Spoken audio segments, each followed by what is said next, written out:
Hello everybody and welcome to another SCPH replay sent in by the community. This is Dax here and we are going to be casting a TVZ this time. Of course, sent in by the people, the lovely people from StarCraft Philippines. Fernando. Introducing our players here on the top left. We got Deneb on that red Zerg. On the flip side here on the bot right, it's going to be epsilog. So maybe epsilog is a new kind of silog. What kind of ulam do you think epsilog does have? Hit me up in the comments below for about that one. Yeah, it has been a little bit of a while right now. I haven't actually been able to record the StarCraft replays in the last week or so. I've been having a few technical issues along the way, but now we are all back and ready to go. I got all your replays, guys, and I'm just gonna be funneling them out as much as I can. I'm looking to do at least 4 this week. Hopefully you guys can tune in and check that out on facebook.com/daxcast. Also, of course, you can check out the YouTube Daxcast for the full VODs.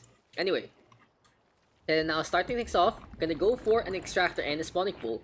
Something to note though, spawning pool a little earlier than that extractor. So this does mean the metabolic boost won't be ahead in the curve. Instead, the first wave of Zerglings gonna be on their normal speed. In the meantime though, barracks now set up here by epsilog. Interesting positioning. This does mean that where this green square is gonna be, there is gonna be an attachment to form a part of the wall. The Reaper now coming on out. Zergling's gonna be morphed up as well. And we do see a Queen, so pretty standard stuff right now. Epsilog gonna get the scout, and we'll see those Zerglings actually come onto the outside.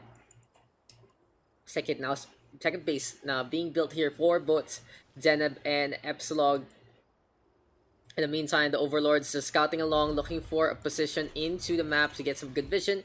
So now the second supply depot is up by the ramp, so just only needs that add-on to be able to finish this one up.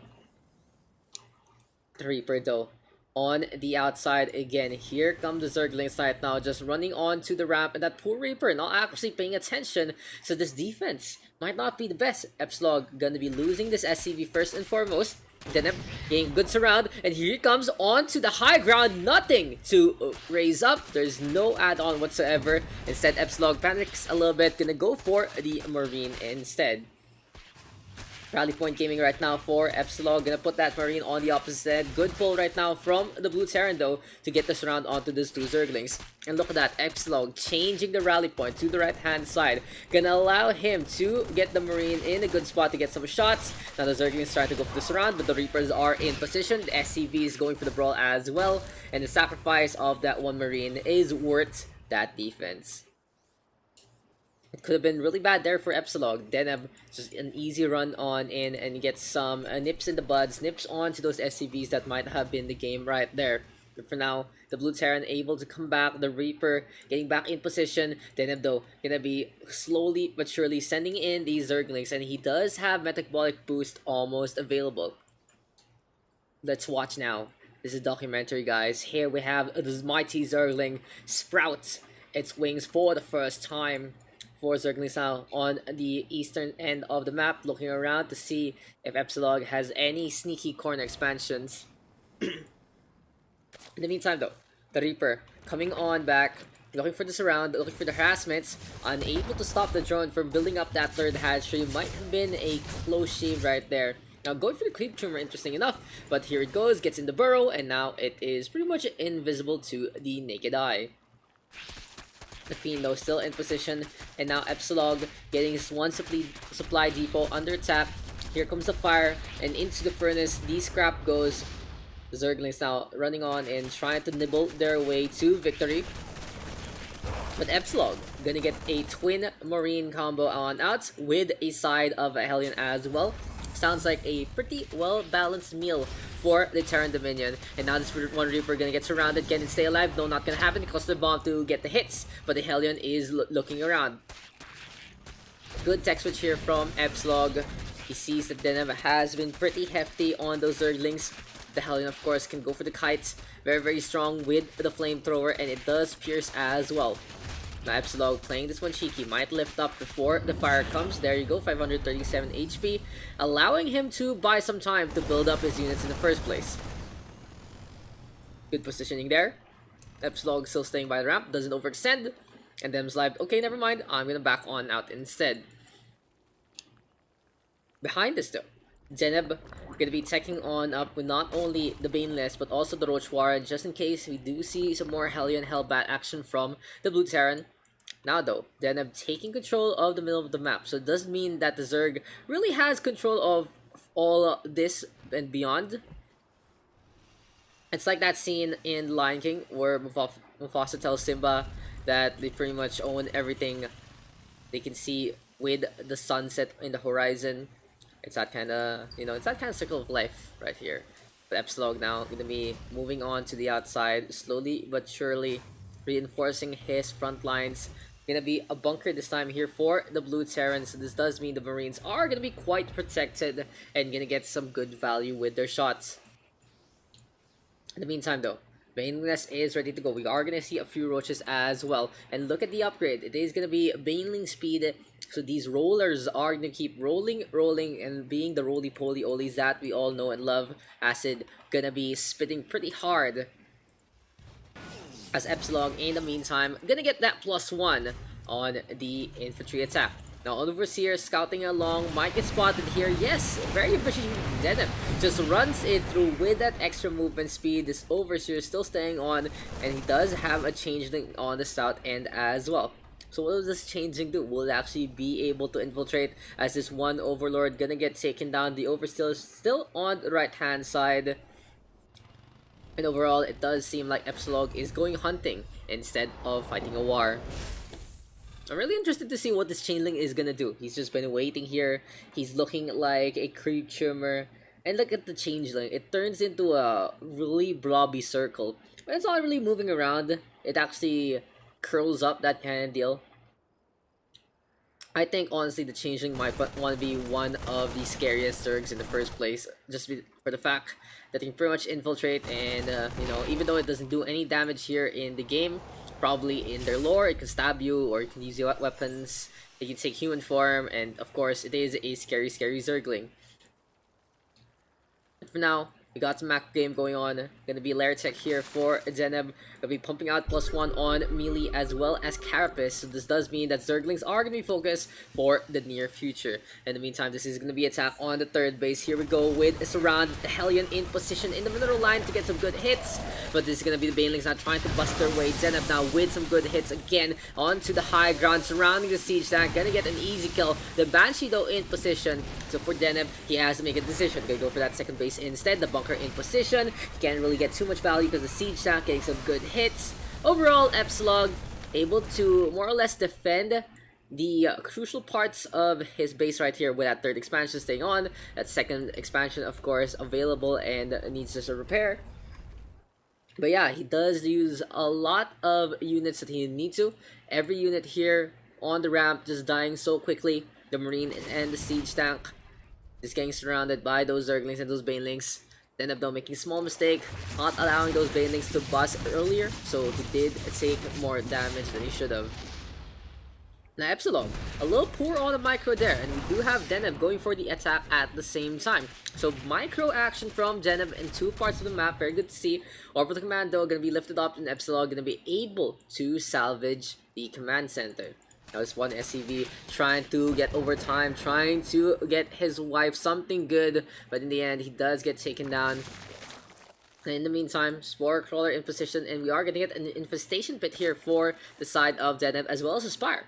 So with an Infestation Pit, you can move into tier 3 units. Will this just be Infestors, or will it be something like Ultralisk? Will we see something like Broodlords? That's going to be the real question. Now in the meantime, epsilog going to be still committing with those Banshees. Going to be checking on up with the Cloak. And here we go with this one Banshee trying to wail onto the north end. Banelings though, ready to bust one more time. Who is gonna strike first? Deneb still in position on this high ground. The siege tank is now sieging on up.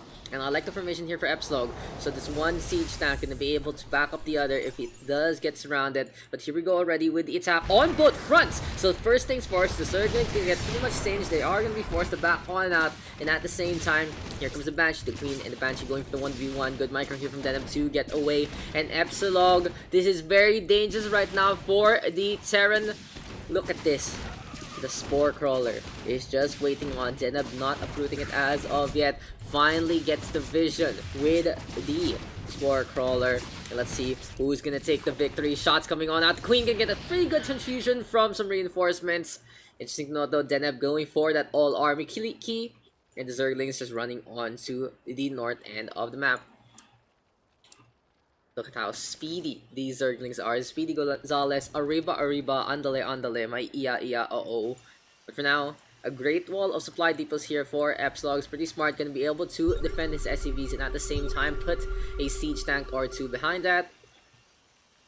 This does mean that epsilog is really making a front in the first place. He's like, this area is where our battle is gonna be. Deneb though might be able to circumvent this, go on the north side instead, and go straight into the second. We shall see, because Deneb is already knocking on heaven's door. And look at this, epsilog checking up pretty heftily. He has Tunneling Claws going in the way for the Windmine's Concussor Shot. We got +2, got +1. Combat Shield gonna be there as well for the Marines to keep them alive. And in the meantime, with the Hive Tech, this is one of my favorite upgrades personally. This is the Adrenal Claws, gonna allow those Zerglings to be very speedy with the attack. Gonna go for +2 on Carapace as well as melee. And what is this? Oh, a Greater Spire is coming away. So I really feel like Broodlords are going to be in the mix sometime soon. As I believe that this is going to be Deneb moving into Corruptors in just a bit.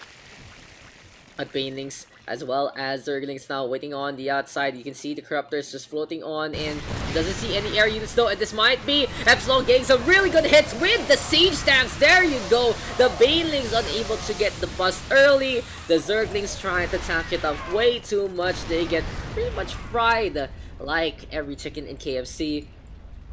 And this one siege tank, 1 HP and Dream, 30 kills to his name. Pretty much a hero battalion here from the 2 siege tanks by the ramp. Now here we go again. Deneb being cheeky this time, using the siege tanks against the supply depots. And we'll see a quick little reset as soon as these 2 depots get prepared. So I like the cheekiness from the Zerg. You can always just throw away a Zergling or two to make the siege tanks get some hits onto their own units. The shock cannon, of course, very good splash damage on not only opposing units but also their own. For now, +3 coming our way. Zergling is going to be very strong with Adrenal Claws with this +3. And look at this. In the sky, something is coming out of these cocoons. It's gonna be Broodlords spitting on with those Broodlings. Are Broodlings actually, you know, are they actually affected by +3s from the Evolution Chamber? Will the Carapace and the melee work with the Broodlings? That's a good question. I should find that out. If you guys know the answer, just hit me up with it. But for now, Zerglings, Banelings looking to get in position. And now Deneb ready to unleash the storm. Here we go with the Broodlings. They get immediately blown to smithereens by the siege tanks. But who cares, because the supply depot is already low. Medivacs trying to get in position. And we get a forward advance from Epsilog. But Deneb with a tidal wave of Zerglings and Banelings. Good protection for those Broodlords. And that is going to be an insta-quit there from Epsilog. Deneb gonna take the victory. Beautiful bait and switch there from Deneb. So he runs in those Broodlords like, okay, I'm gonna be cheeky, I'm gonna go for some pokes. I'm gonna hit this spy depot, and Epsilog's like, heh. These Broodlords are unprotected. I can go for the A move and just move under them. But no, Deneb's like, 9-dimensional chess, one step ahead. Zerglings, Banelings waiting on the ramp. And just like every good Swarm Queen, it's just perfect tactics here from the Zerg. So it really goes to show, you can't sleep on the Zergling, especially when you fully upgrade them. So yeah guys, I'm going to be trying to get these replays out a little faster and a little more this week and the next. So if you do want to send in your replay, send it over at gamesarepool@gmail.com. Thank you guys for being patient, and I'll see you guys in the next one.